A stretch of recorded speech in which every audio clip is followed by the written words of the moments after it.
to The Book of Life, a show about Jewish books, music, film, and web. I'm Heidi Estrin. The Book of Life is a podcast service of the Feldman Library at Congregation B'nai Israel in Boca Raton, Florida. Additional support comes from the Association of Jewish Libraries. New Year at the Pier is April Halprin Wayland's new Rosh Hashanah picture book, based on the Tashlich ritual that takes place at Manhattan Beach in California each year. During a party at the Planet Esme Book Room, I pulled April aside to hear about this book and her other writing projects. April Halprin Wayland, your book is New Year at the Pier. Tell us all about it. New Year at the Pier, and the subtitle is a Rosh Hashanah story. And my editor and I were talking, and she said, how about a Jewish book? What do you have in you? And I said, well, one of the things I love to do every year is when the temple opens its door at Rosh Hashanah and everybody goes down to the pier in Manhattan Beach, California, I go with them. And I've just loved Tashlich. It's just one of my favorite times of the year. I'm a sort of an outdoor spiritual person, and there's so much of me connected to this particular ritual. It means so much to me. And, Avinu Melkeinu, most beautiful, beautiful song.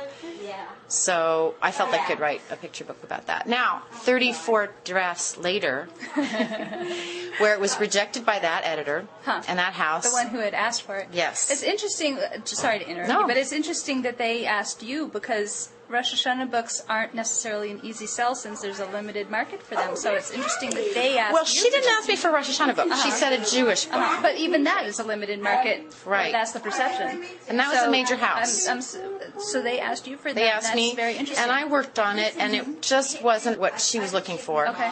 So then I called up my other editor at Dial, and I said, you wouldn't be interested in a Jewish picture book, would you? And she goes, I just got out of a meeting where we were saying we wanted a Jewish picture book. I mean, it was that amazing. I said, really? Okay. And I sent it to her, and I sold it a week later. Wow. It was just bizarre. And now, so what publisher was that? Dial, Putnam Penguin.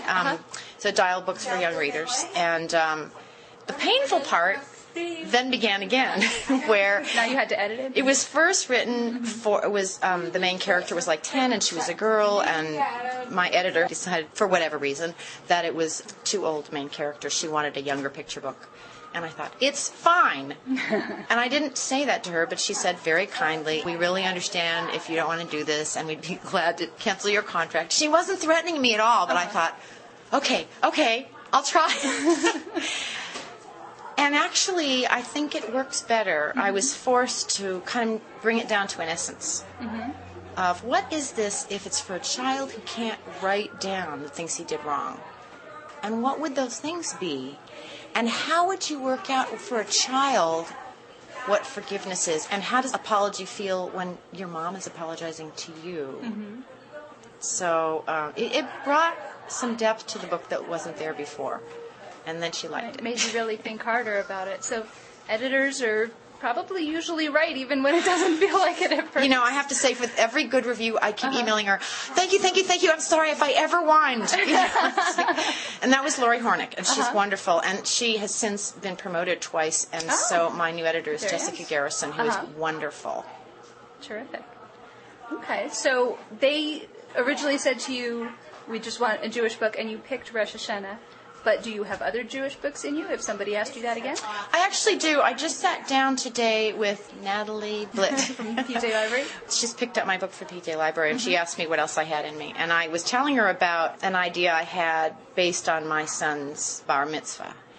And she said she's really interested in younger books, which was so freeing because the length of that book was intimidating me. And today I was going, I could do this for younger kids because it's the concept, which was Tikkun Olam. Tikkun Olam. That's right. It's the whole thing about community service. I can do that. So that's what's in my mind right now. I have a couple of books in line ahead of it, but I would love to. The Jewish book world has been so incredibly welcoming. We love books. I have had 5 books before this, and I have to say that. Okay, so I have a favorite story about this. Okay. When I was in college, I read a study about a professor who all the students were told, unbeknownst to him, that when he walks to the right side of the stage, pay complete attention to him, and he walks to the left, ignore him. And by the end of the hour, he was on the very right side of the stage. completely there because that's where he got the great feedback, right, from their eyes. It's probably all subconscious. He didn't even know he was doing it, right? So in the same way, I just want to write Jewish books from now on because, oh my God, it's not just the attention.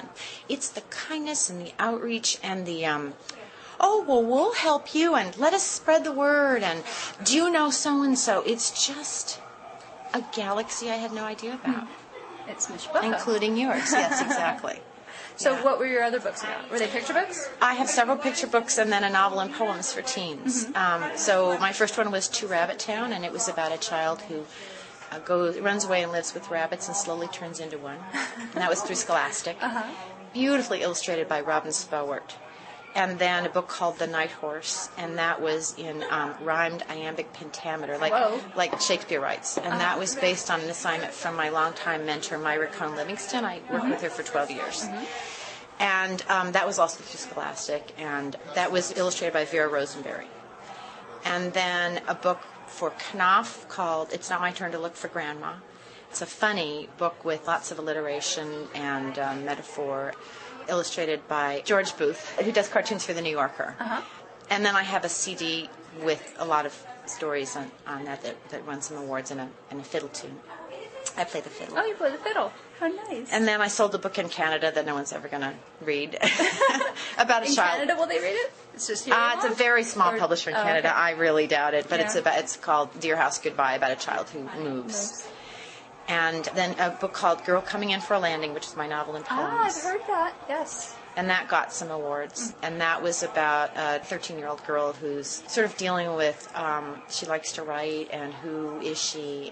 I'm currently working on a book called 1314 Fat Teen, also a novel and poems, about a 15-year-old who's dealing with issues of spirituality and friendship and being fat and figuring out her life at 15. So great. Sounds like you've got all sorts of excellent stuff up your sleeve. I have one more thing that I'm working on.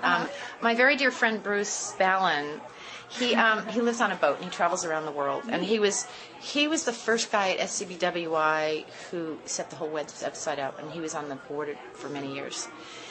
And so he and I are writing a book called Girl, Land, Boy, Sea. We're going back and forth about the little girl does something and the little boy does something similar on the boat, or we're having such a good time with that. So what a cool joint project.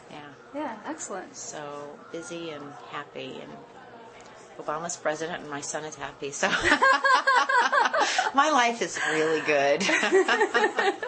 Well, thanks, April. Yeah, you're welcome.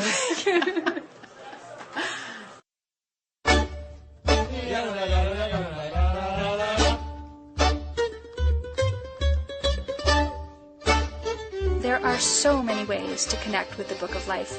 Fan us at facebook.com/bookoflifepodcast. Follow us at twitter.com/bookoflifepod. Email us at bookoflifepodcast@gmail.com and listen to the latest episode by phone at 916-313-3820. And of course, find links to everything at bookoflifepodcast.com. The Book of Life is a podcast service of the Feldman Library at Congregation B'nai Israel in Boca Raton, Florida at cbiboca.org, and is supported in part by the Association of Jewish Libraries at jewishlibraries.org. Our background music is provided by the Freilachmakers Klezmer String Band at freilachmakers.com. Thanks for listening, and happy reading.